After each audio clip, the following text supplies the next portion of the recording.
Muy buenas tardes. Qué lindo ver este lugar lleno. Gloria a Dios. Gracias por haber venido. Yo llegué al aeropuerto de Dallas a las 4:10 de la tarde y nos demoramos hasta las 7:10 en llegar acá. Muchísimo tráfico, nunca he visto en ninguna parte tanto tráfico. Fue tan terrible que me tocó bajarme en la autopista, pasar por encima de una cerca para llegar a pie al hotel mientras el hermano terminaba de dar la vuelta de 15 minutos para llegar a recogerme. Pero gracias a Dios aquí estamos, listos para estudiar la palabra del Señor.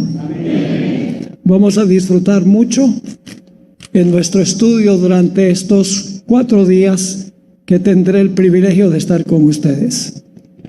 Queremos orar y luego les voy a decir de qué vamos a hablar, que tenemos 6 temas hoy, mañana, viernes y 3 temas el sábado.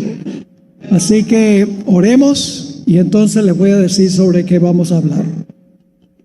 Padre Celestial, gracias te damos por el privilegio de reunirnos en este lugar. Gracias porque nos has dado tu palabra, una guía segura en un mundo que anda tan confundido. Gracias porque nos has mostrado qué es lo que está pasando y qué ocurrirá pronto, para que podamos estar listos. Pedimos la compañía de tu Santo Espíritu al estudiar tu palabra, que no regrese a ti vacía, sino haga un impacto en nuestra mente y nuestro corazón. Te lo imploramos en el nombre de Jesús. Amén. Durante los días que pasaré Dios mediante con ustedes, en primer lugar vamos a tomar 3 historias del libro de Génesis. Ahora, ustedes saben que yo di una serie que se llama Descubriendo los Misterios de Génesis. Algunas cosas que voy a decir en estos primeros temas, probablemente algunos de ustedes, posiblemente la mayoría, ha oído, pero va a colocar el marco para lo que vamos a trazar en los últimos 3 temas que van a ser el sábado. Ahora, ¿cuáles son los primeros 3 temas en Génesis? Las 3 historias que vamos a estudiar esta noche, mañana en la noche y el viernes en la noche tienen que ver con el tiempo del fin.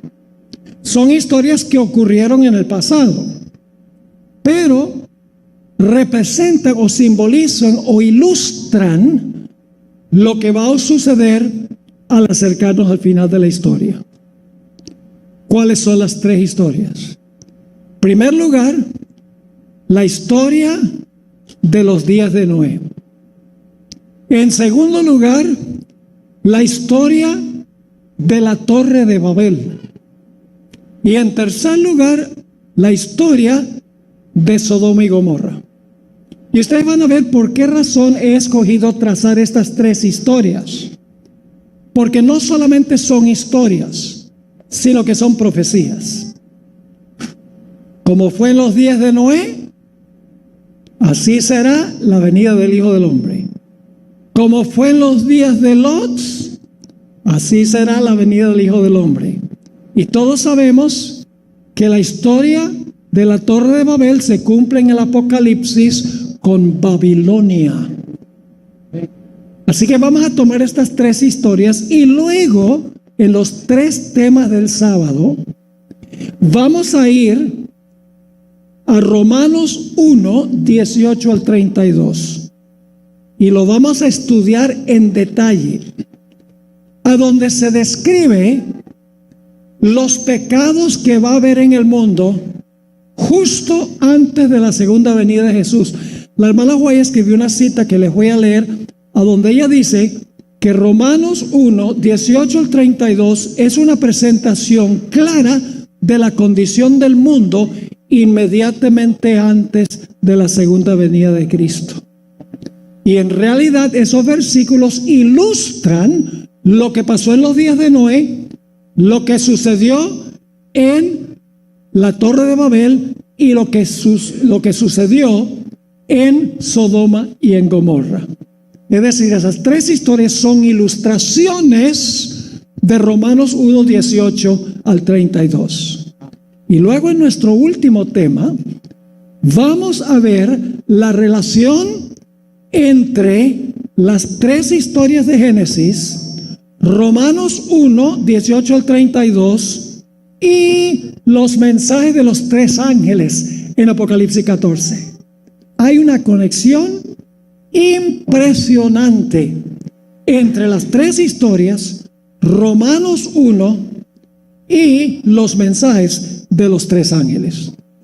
Así que vamos a hablar de temas especiales para estos últimos días. No vamos a perder tiempo, vamos a estudiar la palabra de Dios y vamos a incluir también el espíritu de profecía. ¿Todavía creen en el espíritu de profecía? ¿Creen que es un don de Dios a la iglesia adventista? Gloria al Señor, yo lo creo cada día más firmemente a medida que estudio los escritos de la sierva del Señor. Los vamos a usar, no para traer nueva luz, sino con el fin de esclarecer, ampliar y explicar lo que ya contiene la Biblia en principio. Así que vamos en nuestras Biblias a Génesis el capítulo 6 y vamos a leer los versículos 5 y luego los versículos 11 y 12 para ver la condición del mundo antes del diluvio en los días de Noé. Dice lo siguiente: y vio Jehová que la maldad de los hombres era mucha en la tierra. No solo maldad, mucha en la tierra. Y ahora escuchen: y que todo designio de los pensamientos del corazón de ellos era de continuo solamente el mal. Yo creo que no puede ser más categórico esto. Fíjense las expresiones: la maldad, mucha. Todo designio de los pensamientos de los seres humanos, solamente continuamente el mal. Ahora vamos a los versículos 11 y 12. Como la intención del corazón de ellos era de continuo el mal, el resultado fue que en la sociedad se vio violencia. Dice en el versículo 11: y se corrompió la tierra delante de Dios, y estaba la tierra llena de violencia. Y miró Dios la tierra, y he aquí que estaba corrompida, porque toda carne había corrompido su camino sobre la tierra. ¡Qué descripción tan vívida, hermanos y hermanas! La maldad, mucha. Todo designio del corazón, de continuo solamente el mal, y como resultado la tierra se llena de violencia, porque la tierra está corrompida. Toda carne se había corrompido delante de Dios. Esa era la condición del mundo. ¿Y saben cuántos años habían pasado entre la creación y el mundo en esta condición? 1656 años nada más. Y el mundo alcanzó la condición que estamos leyendo acá. Ahora surge la pregunta: ¿cómo es que el mundo llegó a esa condición? Bueno, la Biblia nos dice claramente por qué razón. Vayan conmigo a Génesis 6, el versículo 1 y 2, y luego vamos a leer el versículo 4. 1, 2 y 4 nos explica cómo es que la tierra alcanzó esa condición en tan corto periodo de tiempo. Dice en Génesis 6, 1 y 2: aconteció que cuando comenzaron los hombres a multiplicarse sobre la faz de la tierra, y les nacieron hijas, que viendo, están usando los ojos, viendo los hijos de Dios que las hijas de los hombres eran hermosas. ¿Están captando el cuadro? Los hijos de Dios que vieron, que las hijas de los hombres eran hermosas. ¿Y qué hicieron? Tomaron para sí mujeres, escogiendo entre todas.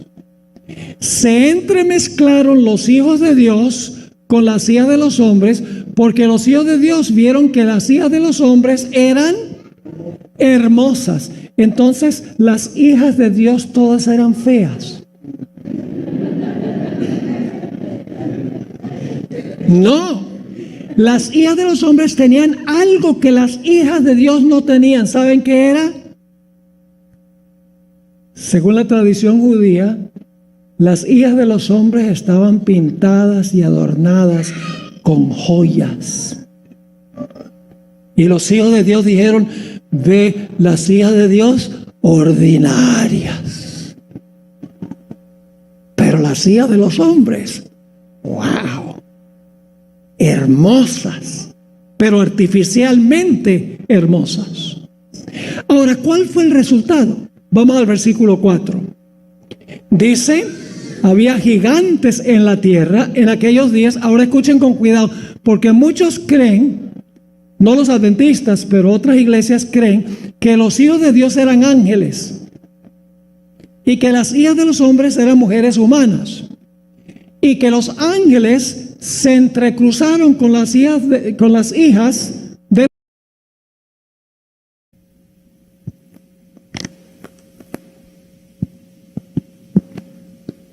Muy buenas tardes. Qué lindo ver este lugar lleno. Gloria a Dios. Gracias por haber venido. Yo llegué al aeropuerto de Dallas a las 4:10 de la tarde y nos demoramos hasta las 7:10 en llegar acá. Muchísimo tráfico. Nunca he visto en ninguna parte tanto tráfico. Fue tan terrible que me tocó bajarme en la autopista, pasar por encima de una cerca para llegar a pie al hotel, mientras el hermano terminaba de dar la vuelta de 15 minutos para llegar a recogerme. Pero gracias a Dios aquí estamos, listos para estudiar la palabra del Señor. Vamos a disfrutar mucho en nuestro estudio durante estos 4 días que tendré el privilegio de estar con ustedes. Queremos orar y luego les voy a decir de qué vamos a hablar, que tenemos 6 temas hoy, mañana, viernes, y 3 temas el sábado. Así que oremos y entonces les voy a decir sobre qué vamos a hablar. Padre Celestial, gracias te damos por el privilegio de reunirnos en este lugar. Gracias porque nos has dado tu palabra, una guía segura en un mundo que anda tan confundido. Gracias porque nos has mostrado qué es lo que está pasando y qué ocurrirá pronto, para que podamos estar listos. Pedimos la compañía de tu Santo Espíritu al estudiar tu palabra, que no regrese a ti vacía, sino haga un impacto en nuestra mente y nuestro corazón. Te lo imploramos en el nombre de Jesús. Amén. Durante los días que pasaré Dios mediante con ustedes, en primer lugar vamos a tomar 3 historias del libro de Génesis. Ahora, ustedes saben que yo di una serie que se llama Descubriendo los Misterios de Génesis. Algunas cosas que voy a decir en estos primeros temas, probablemente algunos de ustedes, posiblemente la mayoría, ha oído, pero va a colocar el marco para lo que vamos a trazar en los últimos 3 temas que van a ser el sábado. Ahora, ¿cuáles son los primeros 3 temas en Génesis? Las 3 historias que vamos a estudiar esta noche, mañana en la noche y el viernes en la noche, tienen que ver con el tiempo del fin. Son historias que ocurrieron en el pasado, pero representan o simbolizan o ilustran lo que va a suceder al acercarnos al final de la historia. ¿Cuáles son las tres historias? En primer lugar, la historia de los días de Noé. En segundo lugar, la historia de la Torre de Babel. Y en tercer lugar, la historia de Sodoma y Gomorra. Y ustedes van a ver por qué razón he escogido trazar estas tres historias. Porque no solamente son historias, sino que son profecías. Como fue en los días de Noé, así será la venida del Hijo del Hombre. Como fue en los días de Lot, así será la venida del Hijo del Hombre. Y todos sabemos que la historia de la Torre de Babel se cumple en el Apocalipsis con Babilonia. Así que vamos a tomar estas tres historias y luego, en los tres temas del sábado, vamos a ir a Romanos 1, 18 al 32. Y lo vamos a estudiar en detalle, a donde se describe los pecados que va a haber en el mundo justo antes de la segunda venida de Jesús. La hermana Guay escribió una cita que les voy a leer, a donde ella dice que Romanos 1, 18 al 32 es una presentación clara de la condición del mundo inmediatamente antes de la segunda venida de Cristo.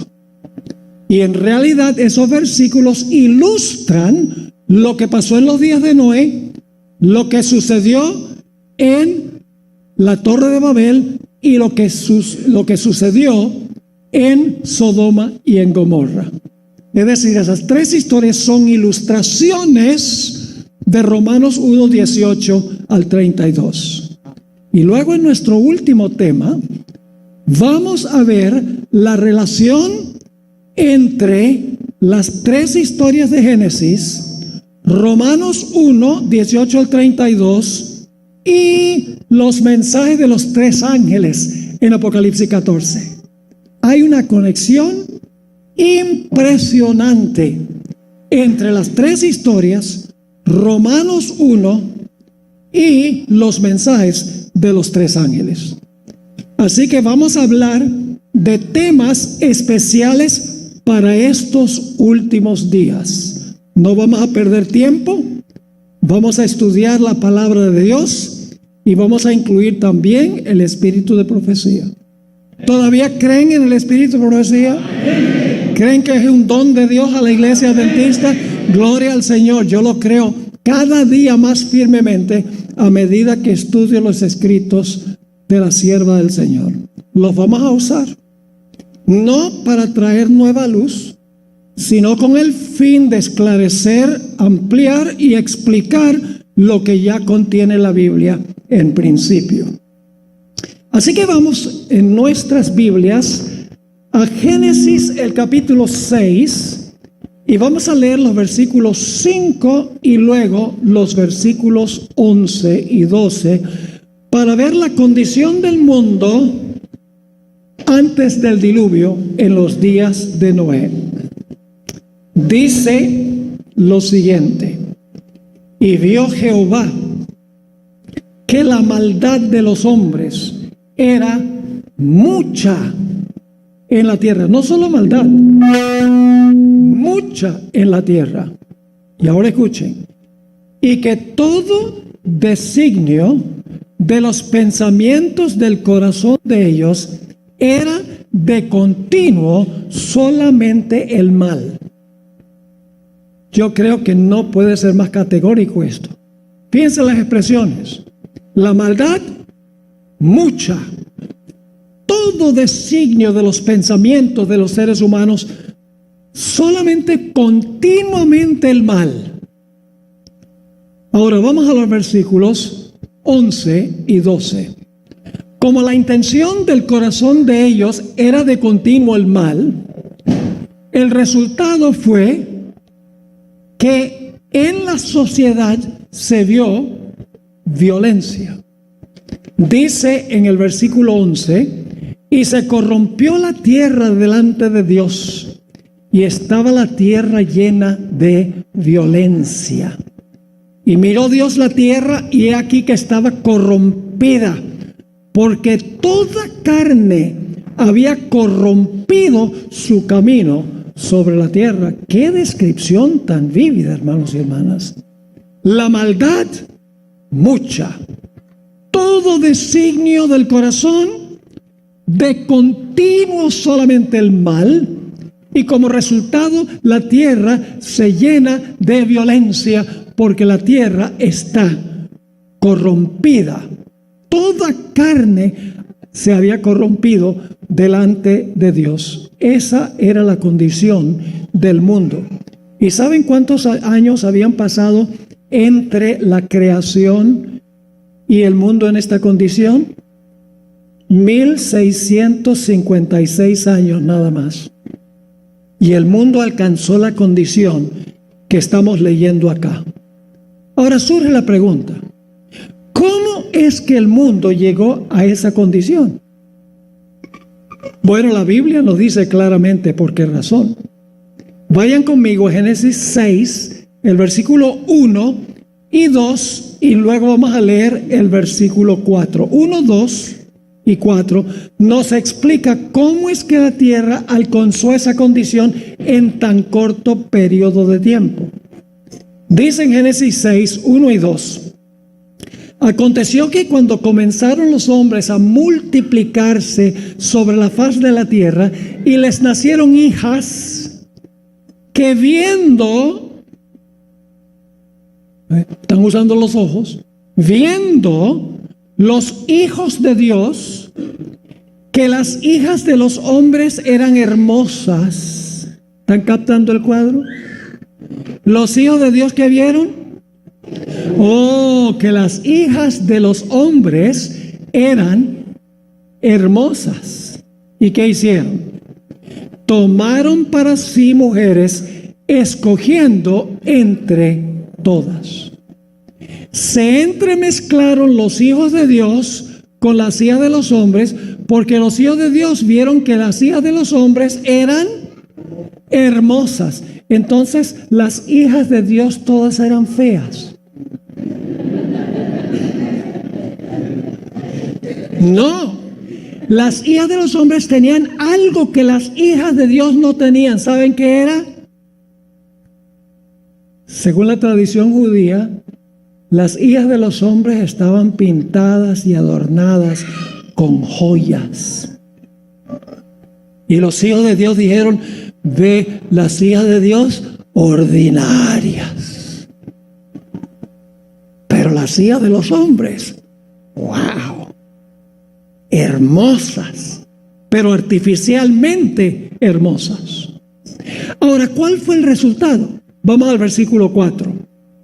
Dice: había gigantes en la tierra en aquellos días. Ahora escuchen con cuidado, porque muchos creen, no los adventistas, pero otras iglesias creen que los hijos de Dios eran ángeles y que las hijas de los hombres eran mujeres humanas, y que los ángeles se entrecruzaron con las hijas de los hombres, y el producto fue los gigantes. Es decir, los gigantes resultaron como resultado de la unión de las hijas de las hijas de los hombres con los ángeles. Ahora, eso no es cierto. Los gigantes no fueron el fruto. ¿Cómo sabemos eso? Porque dice aquí: había gigantes en la tierra en aquellos días, y también después que se llegaron los hijos de Dios a las hijas de los hombres y les engendraron hijos. Yo pregunto: ¿había gigantes antes que los hijos de Dios y las hijas de los hombres se unieran? Sí, entonces los gigantes no fueron el fruto de la unión. Sigue diciendo: estos fueron los valientes que desde la antigüedad fueron varones de renombre. Esa palabra renombre es muy interesante. Se podría traducir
varones de fama.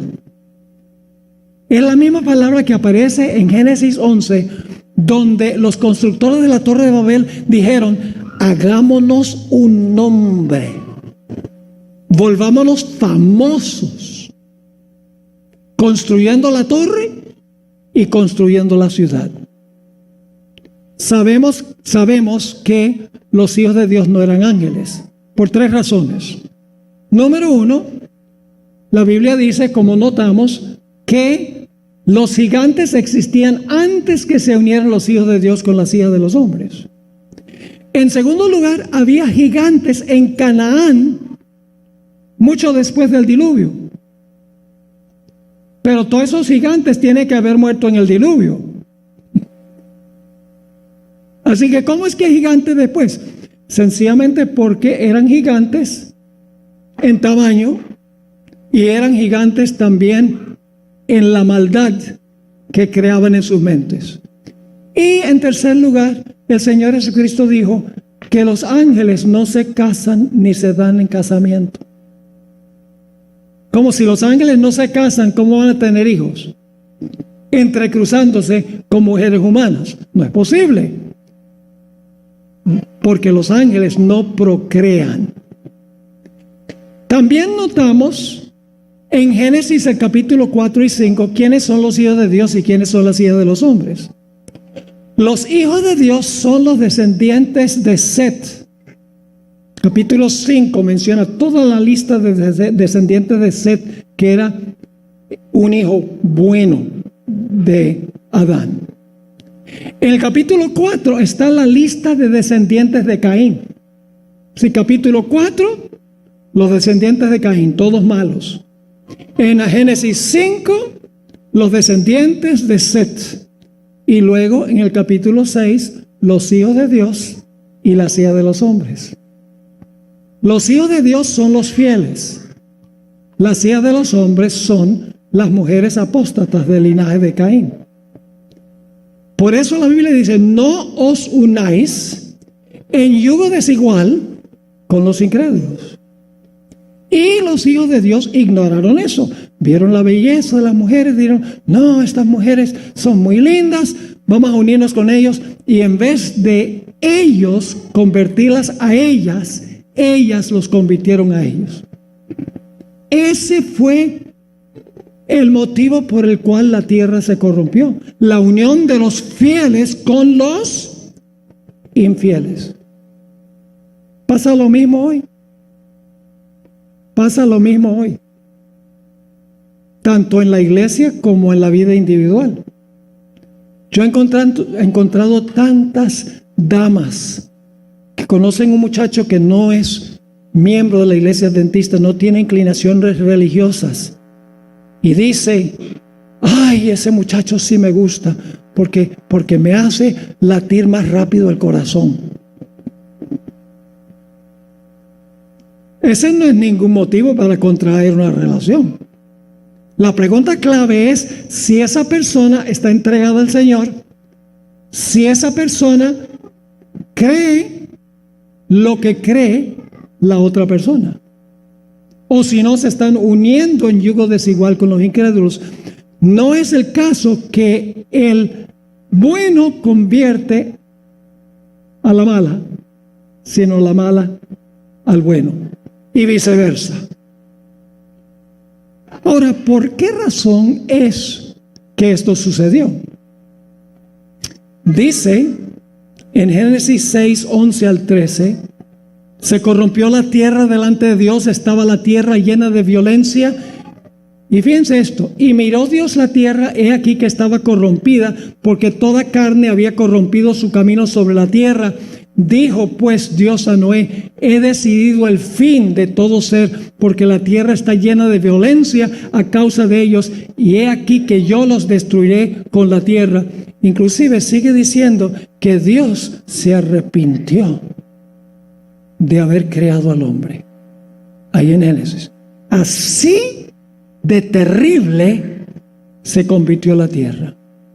Pero en ese mundo vil, a donde había probablemente millones de personas, porque habían pasado 1656 años y los hombres vivían hasta tener casi 1000 años. ¿Cuántos hijos puede tener un hombre de 1000 años? 969, en números redondos, 1000. ¿Cuántos años? ¿Cuántos hijos? No 4 o 5, docenas de hijos e hijas, porque Dios había dicho: fructificad y multiplicad y henchíos la tierra. En ese tiempo no había problemas de salud como existen hoy. Es decir, que el mundo estaba lleno de habitantes. Pero en medio de ese mundo violento, malo, había un remanente fiel. Dios siempre tiene un remanente fiel en un mundo inicuo. Siempre es un grupo pequeño. Nunca la mayoría está con el Señor. La minoría. Pero la minoría que está con Dios está en la mayoría. No numéricamente, pero en términos del poder de Dios, Dios puede cuidar y puede bendecir a un remanente fiel. Leamos en cuanto a ese remanente. Génesis 6, 9 y luego Génesis 7, 1. Génesis 6, 9 y 7, 1. Estas son las generaciones de Noé. ¿Qué clase de persona era Noé en contraste con el mundo? Noé, varón justo, era perfecto en sus generaciones. Con Dios caminó Noé. Cuando la Biblia usa la palabra caminar en un sentido figurativo, significa conducta. Cuando dice que Noé caminó con Dios, significa que su conducta estaba acorde con Dios. En 1 Juan 2:6 dice: el que dice estar en Jesús debe andar o caminar como Él caminó. Es decir, comportarse como Jesús se comportó. Así que dice: con Dios caminó Noé. Y luego en el capítulo 7 y el versículo 1, dijo luego Jehová a Noé: entra tú y toda tu casa en el arca, porque a ti he visto que justo delante de mí en esta generación.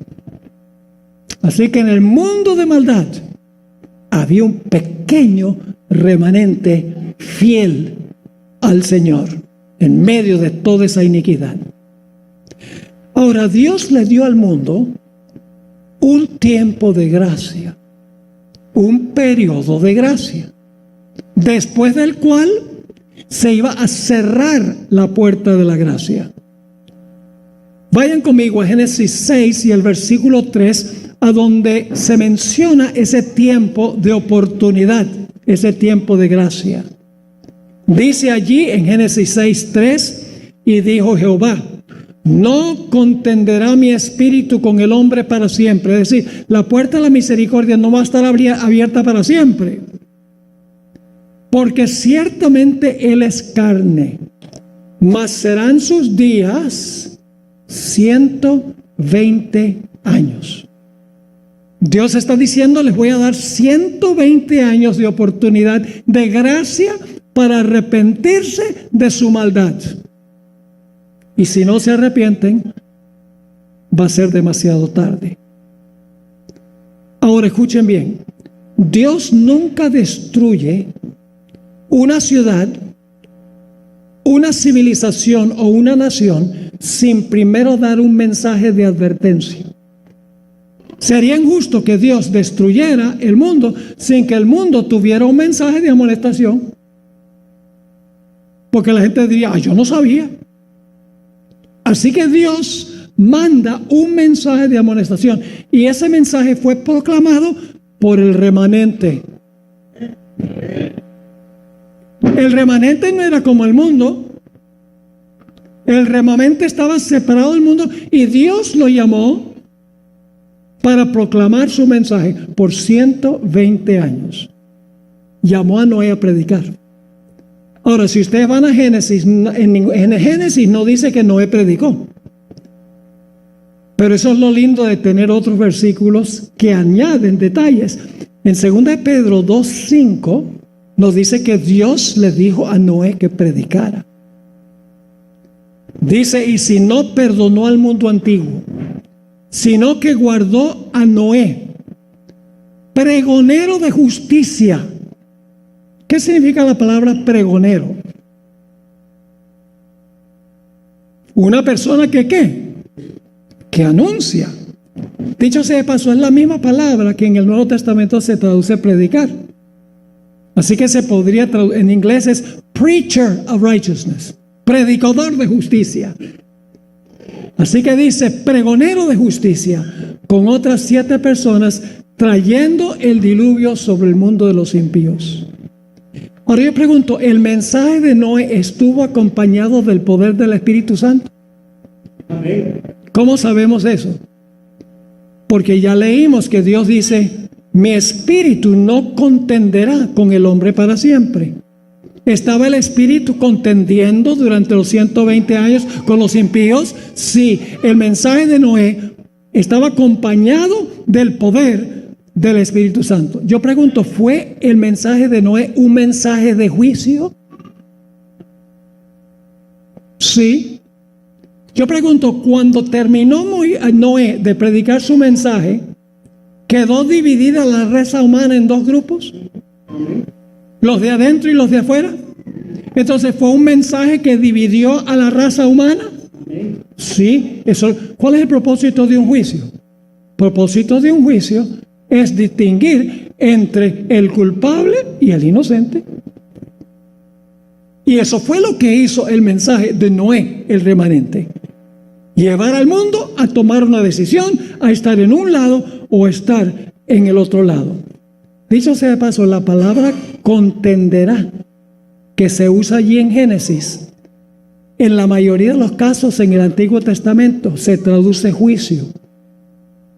Así que el mensaje de Noé fue un mensaje de juicio.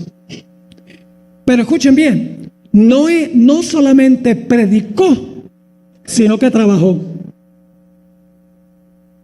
Su fe se demostró por sus obras.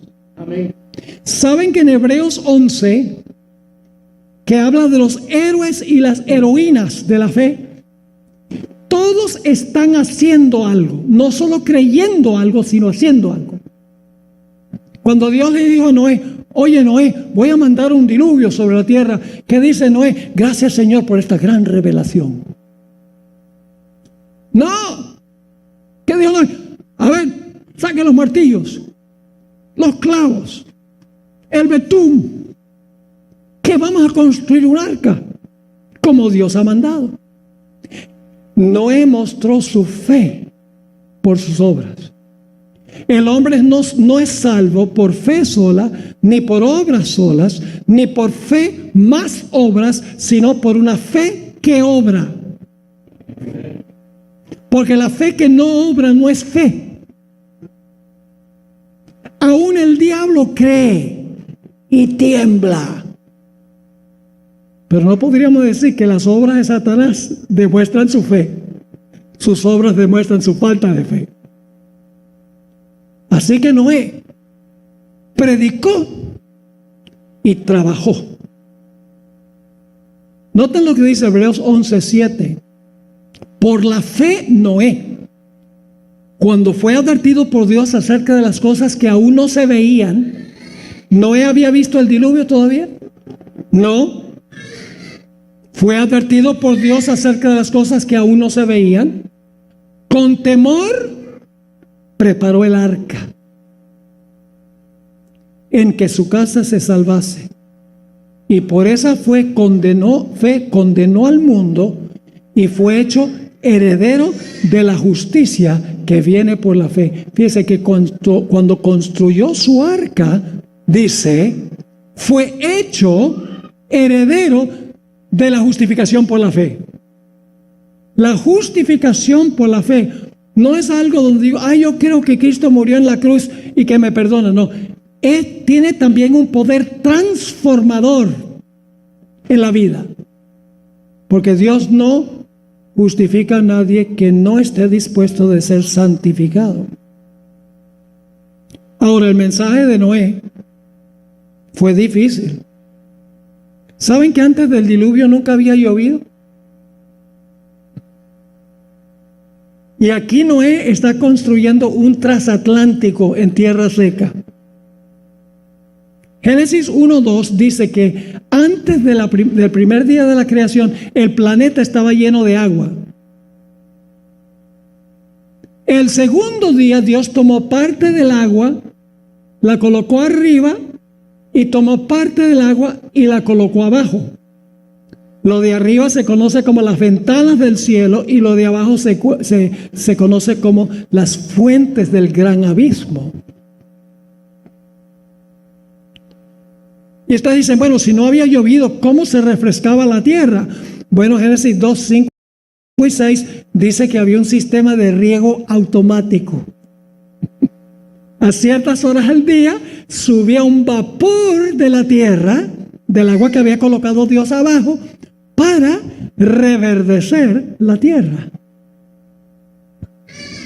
Así que no había llovido. Ahora imagínense ustedes, en un mundo prácticamente completamente inicuo, predicar Noé un mensaje de que iba a llover.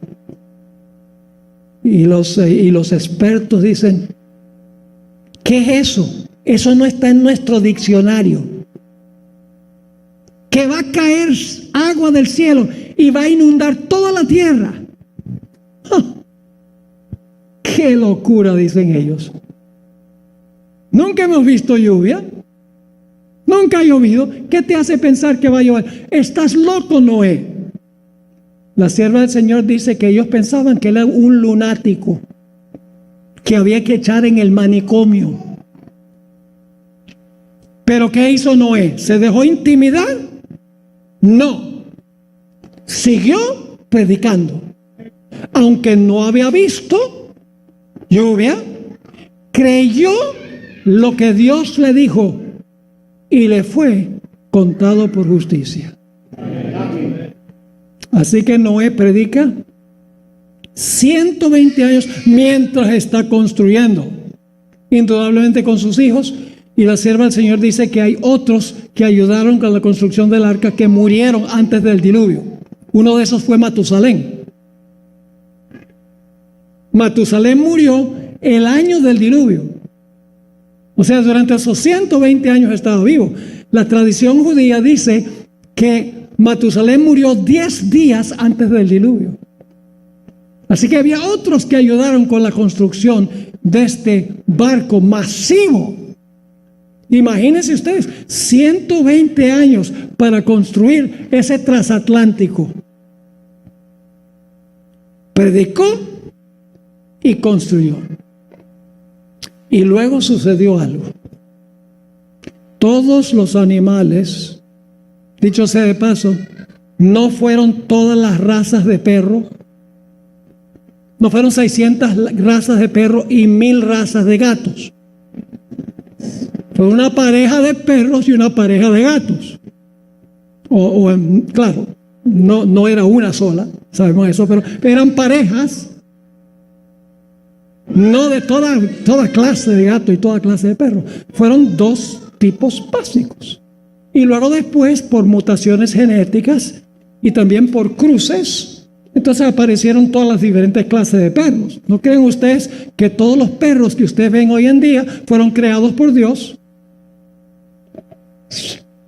En términos de darles la vida, sí. Pero no específicamente el chihuahua y el pastor alemán, etcétera. Así que Noé predica, construye, y entonces se para en la puerta del arca y dice: pueblo, va a llover, se los puedo asegurar. Y de repente sucede algo interesante. Los animales se acercan al arca en fila india.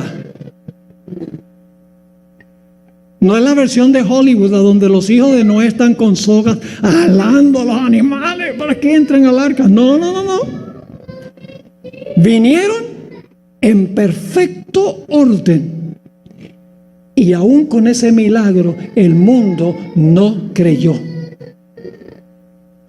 Y entonces me imagino a Noé en la puerta del arca diciendo: va a llover, escuchen el mensaje del Señor, salven sus vidas. Pero nadie respondió.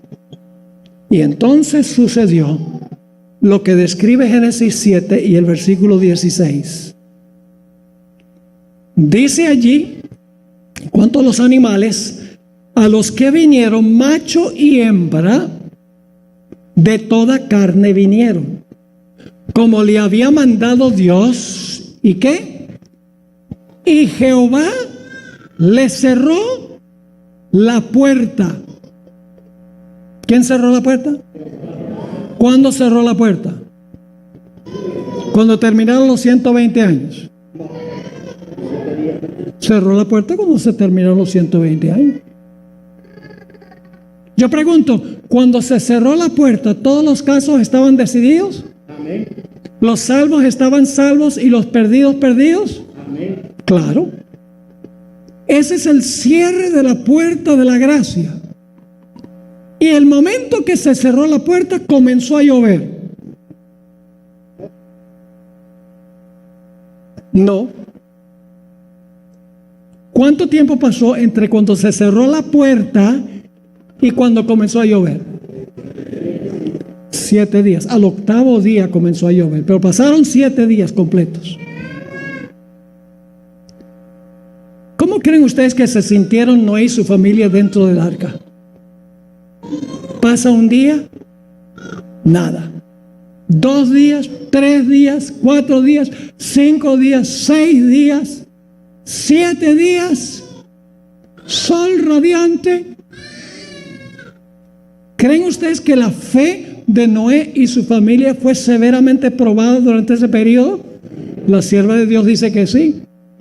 ¿Cómo creen ustedes que se comportaron los que estaban afuera del arca durante esos 7 días? Oh, burlándose. La hermana White dice que procuraron derribar la puerta del arca, indudablemente con el fin de linchar a los que estaban adentro, pero Dios los protegió. Y luego, al 8º día, después de 7, viene lo que anunció Noé. En Génesis 7:11 nos describe lo que sucedió. El año 600 de la vida de Noé, en el mes segundo, a los 17 días del mes, aquel día fueron rotas todas las fuentes del grande abismo. Dios no tuvo que inventar agua en el diluvio. Dios sencillamente tomó el agua que había colocado abajo y la volvió a traer a la superficie. Así que dice, fueron rotas todas las fuentes del grande abismo. ¿Y qué cosa? Y las cataratas de los cielos. Es decir, las ventanas a donde Dios había colocado agua arriba. Así que en el diluvio Dios trae el agua que puso arriba y la baja, y el agua que había colocado abajo y la sube, y el planeta nuevamente está lleno de agua como antes del primer día de la creación. ¿Cómo habrá sido eso? ¿Se acuerdan de ese terremoto y el maremoto o el tsunami que vino en Japón en marzo del año 2011, más específicamente el 11 de marzo del año 2011? Para mí fue impresionante, era como si estuviera viendo una película de Hollywood. Entró la ola, se llevó carros, casas, gente, animales, basura, como 1 milla, 1,5 kilómetros adentro. Murieron más de 20,000 personas ese día. Me parecía algo, como les menciono, de Hollywood. Algo que pasara así. Pues saben ustedes que el diluvio en los días de Noé sucedió globalmente, lo que ocurrió ese día en Japón. ¿Saben que la Biblia usa en el Antiguo Testamento 9 palabras que se traducen diluvio? Pero hay una palabra que se usa exclusivamente para el diluvio en los días de Noé, la palabra Mabul. No se usa para ningún otro diluvio, sino para el diluvio universal. Y en el Nuevo Testamento lo mismo. La palabra común las palabras comunes en el Nuevo Testamento son pleruma, hipótamos, de donde viene la palabra hipopótamo. ¿Sabe qué significa hipopótamo? Viene del griego hupo, que significa bajo, hipótamos, agua, nada debajo del agua. Es lo que significa hipopótamo.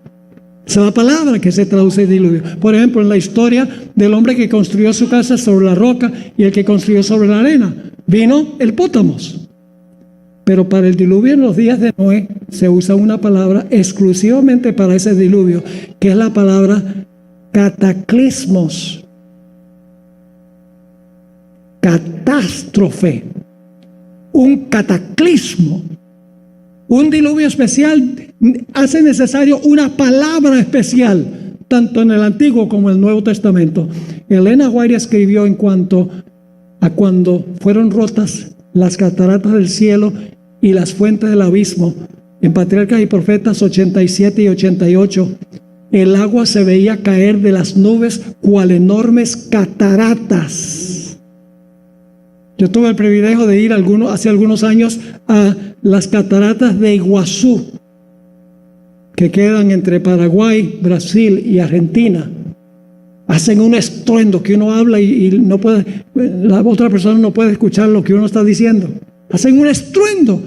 Y cuando estaba ahí yo pensé, imagínense esto globalmente. Así fue globalmente.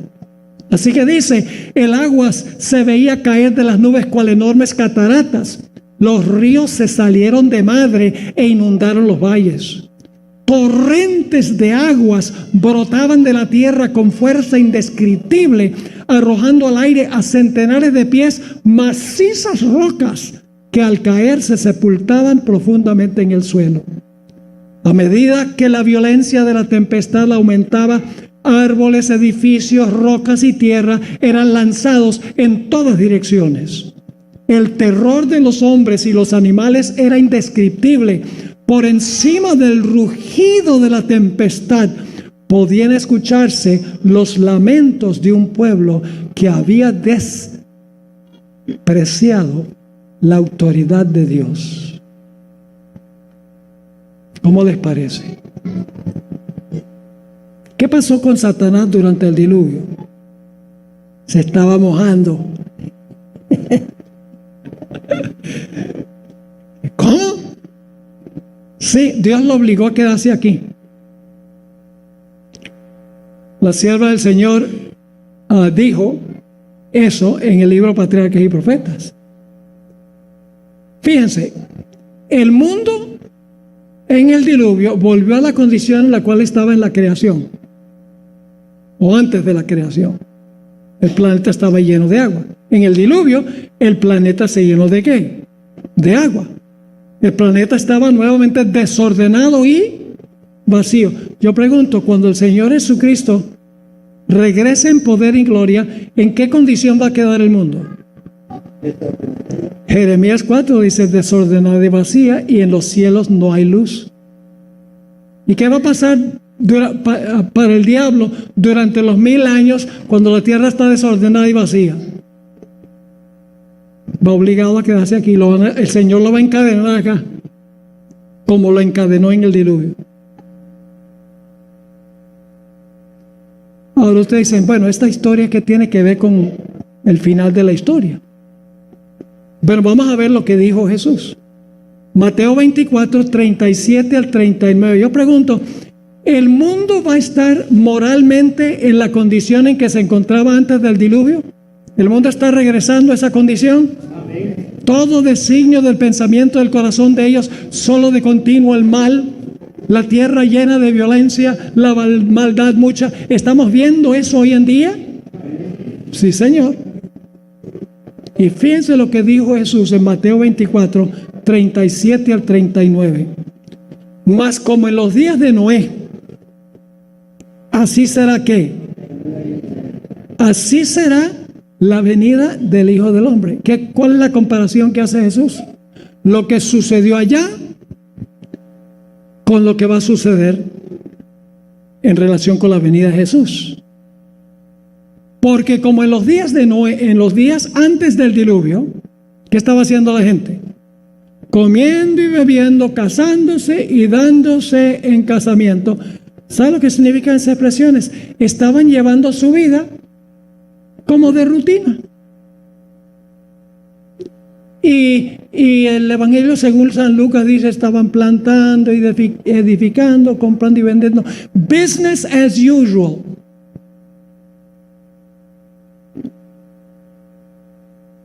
Ahora fíjense, una palabra clave. Estaban comiendo y bebiendo, casándose y dando en casamiento hasta. ¿Hasta cuándo? El día en que Noé entró en el arca. ¿Qué momento de tiempo marca el primer hasta? Porque vamos a encontrar otro. Primer hasta marca el momento cuando Noé y su familia, ¿qué? Entraron al arca. Pero ahora escuchen. Y no entendieron. ¿Quiénes no entendieron? ¿Noé y su familia o los impíos? Los impíos. Hay algo que los impíos no sabían. En inglés es did not know. No supieron. Hasta que vino el diluvio. ¿Qué no supieron ellos hasta que vino el diluvio? ¿Qué no sabían los impíos hasta que vino el diluvio? Que estaban perdidos. Yo pregunto, ¿la puerta de la gracia se cierra antes de que Cristo regrese? ¿Va a haber un mensaje poderoso? ¿Va a haber un remanente? ¿Va a ser con el poder del Espíritu Santo?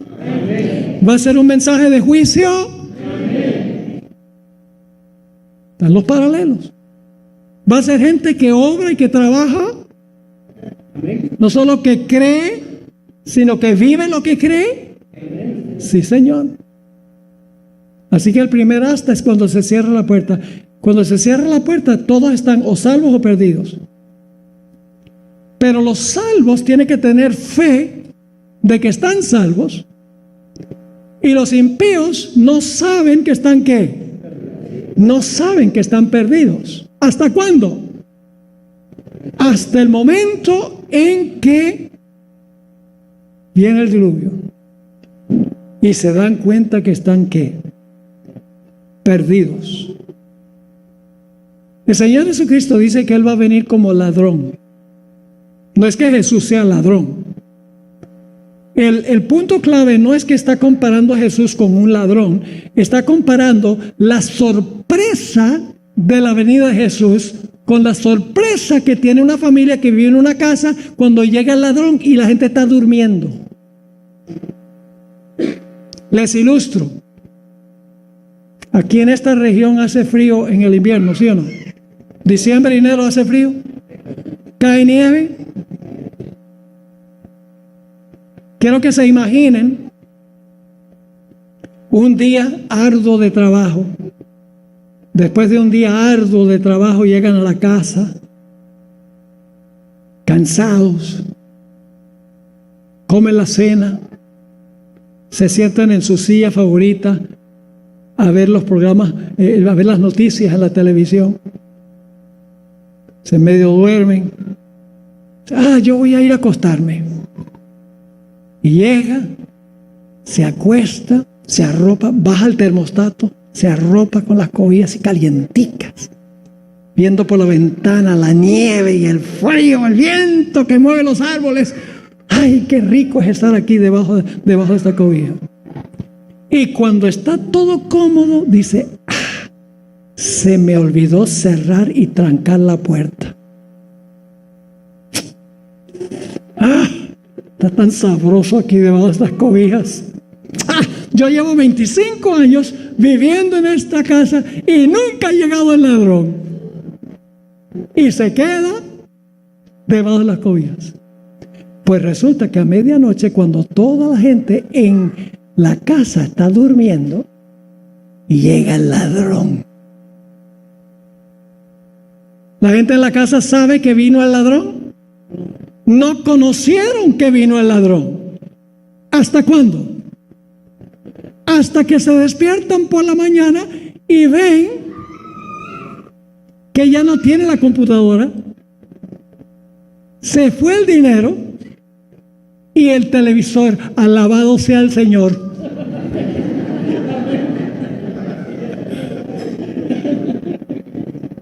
¿Qué no conocían los que están durmiendo en la casa? Que iba a llegar el ladrón, y cuando llegó el ladrón los sorprendió. No conocieron hasta que se despertaron por la mañana. Así será la venida de Jesús. La puerta de la gracia se va a cerrar, mis queridos hermanos y amigos, antes que Jesús venga. Y Jesús no habrá regresado en ese momento cuando se cierre la puerta de la gracia.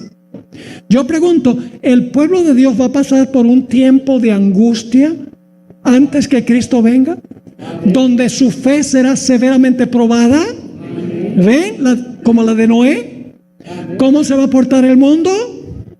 Cada vez más altaneros, cada vez más violentos, hasta el punto de querer acabar con el pueblo de Dios. Pero Dios los va a proteger como protegió a Noé y a su familia en el arca. ¿Están viendo esto? La mayoría de los cristianos creen que ellos pueden aceptar a Jesús, pueden escuchar el mensaje de Dios y arrepentirse hasta cuando Jesús viene en las nubes y dice: ¡ay, yo soy tuyo, Señor! No. Tenemos que estar listos cuando la puerta de la gracia se cierre. Amén. Y escuchen bien, hermanos y hermanas, apreciadas visitas. Hay dos cierres de la puerta de la gracia.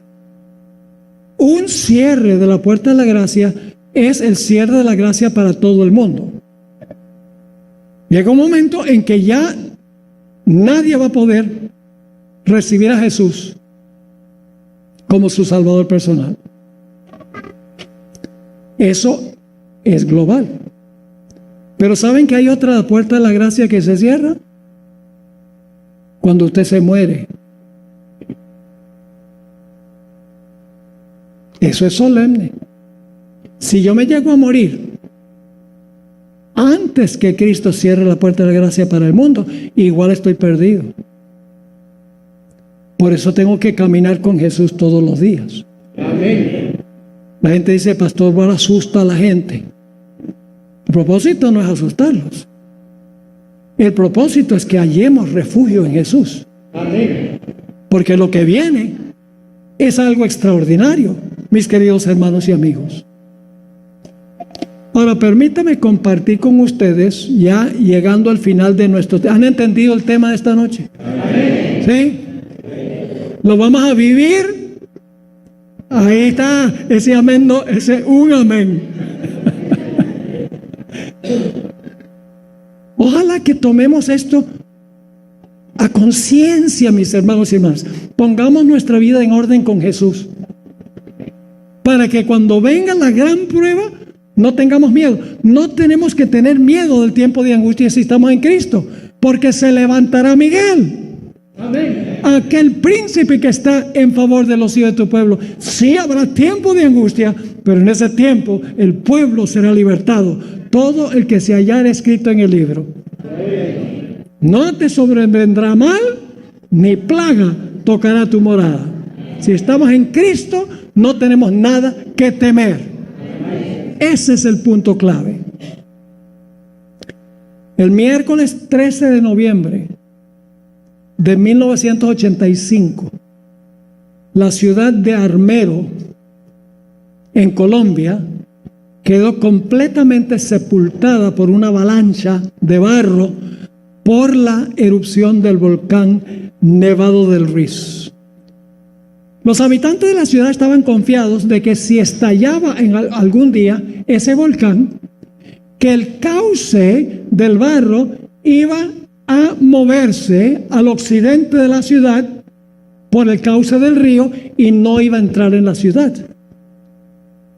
Pero la noche fatídica que estalló el volcán, una gigantesca roca bloqueó el río y desvió el barro directamente a la ciudad de Armero.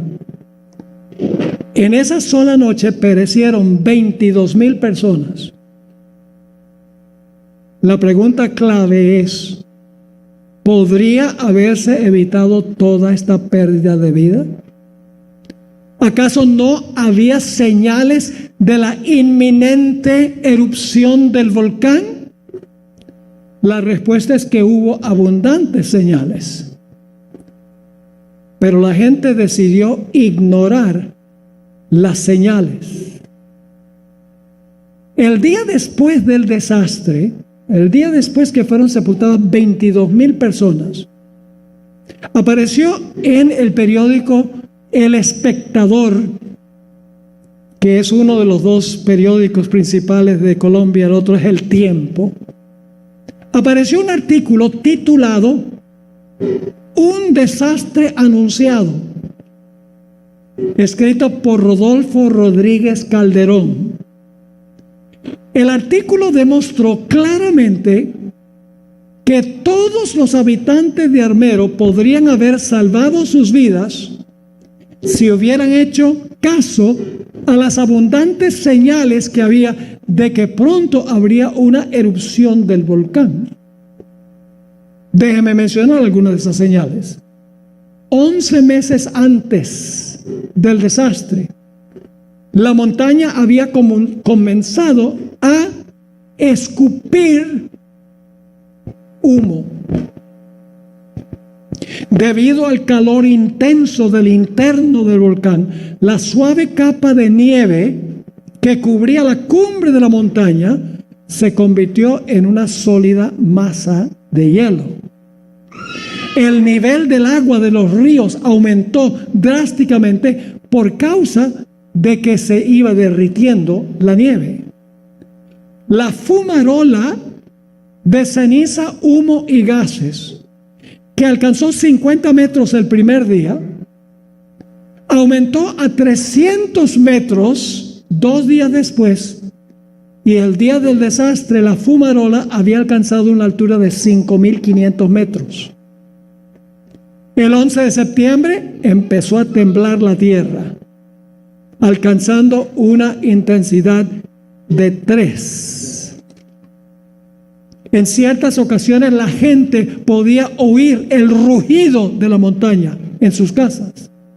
Las autoridades tuvieron que cerrar las carreteras que llevaban a los lugares turísticos por causa del deslice de barro que cubrían las carreteras. Era imposible que la gente mantuviera limpias sus casas y los muebles de la casa por causa de la ceniza que constantemente caía en el pueblo. La gente podía oler el azufre en el aire. La noche de desastre, una lluvia torrencial acompañada de un viento con intensidad de huracán empezó a caer alrededor de las 9 de la tarde. Los testigos afirman que había una oscuridad casi sobrenatural. Un hermano adventista en su moto fue por las calles avisándole a los miembros que iba a estallar el volcán, que debían salir de la ciudad, pero fue en vano. 120 de los 124 adventistas perecieron. Varios años después yo estaba relatando estos detalles que les estoy dando, y el pastor de la iglesia de Armero, que se salvó porque estaba predicando en otra iglesia, perdió a su esposa y sus hijos. Esa noche me dijo: pastor, todos los detalles que usted compartió ocurrieron exactamente como usted dijo. El periódico lo dijo. ¿Fueron tomados por sorpresa, sí o no? Sí. ¿Por qué? Porque decidieron ignorar las señales que indicaban que se acercaba un desastre. Por eso el artículo decía, el título era Un desastre anunciado. Ahora, ¿por qué razón la gente ignoró las señales? Hubo una trágica razón. El pueblo escogió ignorar las señales porque prefirió escuchar las voces de los expertos en vez de hacerle caso a las señales. Permítanme mencionarles, el mismo artículo que apareció en El Espectador da estos datos después que estalló el volcán. A las 7 de la noche, el sacerdote Edgar Efrén Torres anunció por la radio lo siguiente: no hay razón para tener pánico, por favor conserven la calma. La defensa civil, en un mensaje oficial por radio, dijo: no hay razón para preocuparse. El obispo del pueblo, Augusto Osorio, advirtió al pueblo que tuviera cuidado con los fanáticos que querían dejar la impresión de un desastre inminente. El alcalde de la ciudad dijo: no se preocupen. Después del desastre, el gobernador del departamento del Tolima afirmó: el desastre no se puede haber predicho. El científico colombiano Jaime Villegas Velázquez afirmó: este volcán nunca estallará, nada va a pasar, tengan cuidado con las especulaciones y exageraciones. El secretario de Minas, Iván Duque Escobar, dijo: nada pasará. Aún el geólogo de los Estados Unidos, Daryl Hurd, había dicho: es muy improbable que la ciudad pueda ser sepultada por rocas, lava o barro. El Comité Regional de Emergencias impartió el mensaje esa misma noche: no esperen que las ventanas se quiebren, no esperen oscuridad, ni lava corriendo cuesta abajo, no esperen una gran cantidad de ceniza, entre otras cosas. ¿Por qué la gente pereció? Porque prefirieron escuchar las voces de los expertos, tales llamados, en vez de prestar atención a las señales. Tenemos nosotros, hermanos y hermanas, apreciados visitas, tenemos nosotros señales claras en la sociedad y también en la iglesia de que estamos entrando en la recta final de la historia de este planeta. Tenemos abundancia de señales, hermanos y hermanas. Yo voy a mencionar algunas de ellas. Se encuentra en Romanos el capítulo 1. Romanos 1 da una lista lóbrega, oscura, de la condición del mundo antes de la segunda venida de Jesús. Y Mateo 24 nos da señales. ¿Escogeremos prestar atención a las señales para salvar nuestras vidas? Es la pregunta clave. Ahora, quiero terminar con esto. Y posiblemente usted ha escuchado esto. Yo viajo mucho en avión. Muchísimo. Llevo casi, en una sola empresa aérea, 5 millones de millas, que son más de 8 millones de kilómetros, desde 1991. Y siempre hay alguien que dice: pastor, ¿por usted no tiene miedo de andar en avión? Y mi respuesta siempre es: no, porque voy a tener miedo. Y dicen: porque el avión se puede caer. Y yo digo: sí, ¿y cuál es el problema? Se muere. ¿Y cuál es el problema? Si estamos en Cristo, no hay que tener miedo. Nuestro último pasaje, 1 Tesalonicenses 4, porque el Señor mismo descenderá del cielo con aclamación, con voz de arcángel y con trompeta de Dios. Y todos los muertos resucitarán primero. ¿Qué clase de muertos? Los muertos en Cristo resucitarán primero. Los otros muertos que resucitan después son los malos. Los muertos en Cristo resucitarán primero. Luego nosotros los que vivimos, los que quedamos, seremos arrebatados juntamente con ellos en las nubes para recibir al Señor en el aire. Y así estaremos siempre con el Señor. ¡Qué glorioso mensaje! Podemos ir a la casa y dormir tranquilos si estamos en Cristo. Ahora, si estamos fuera de Cristo, Dios nos llama para escoger estar en Cristo, permanecer en Él. Jesús dijo: permaneced en mí y yo en vosotros. Tener comunión con Él cada día, enamorarnos más de Jesús cada día. Y eso lo hacemos contemplando a Jesús. Dice: ¿cómo puedo contemplar a Jesús si Él está allá y yo estoy aquí? Lo contemplamos a través de su santa palabra.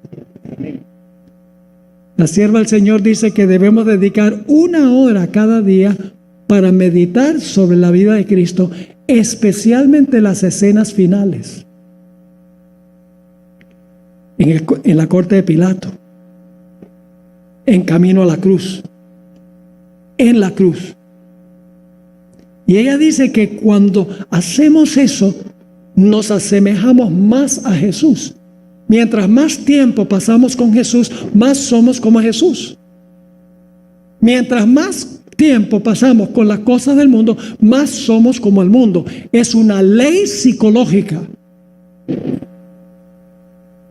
Somos lo que comemos físicamente, y espiritualmente somos lo que comemos por los ojos y por los oídos. Hay que cuidar las avenidas del alma, que son nuestros 5 sentidos. Cuidarlos con celo y no dejar que entre nada malo que contamine. Que dediquemos nuestra atención a Jesús como nuestro Salvador personal, como aquel con quien pasaremos toda la eternidad. El apóstol Pablo lo dijo así, último texto que voy a mencionar: mirando a cara descubierta, como en un espejo, la gloria del Señor. Amén. La gloria de su carácter, la gloria del Señor. Estamos siendo transformados a su imagen. 2 Corintios 3:18. Esa palabra transformados es la palabra griega metamorfoo. ¿Qué palabra en español viene de metamorfoo?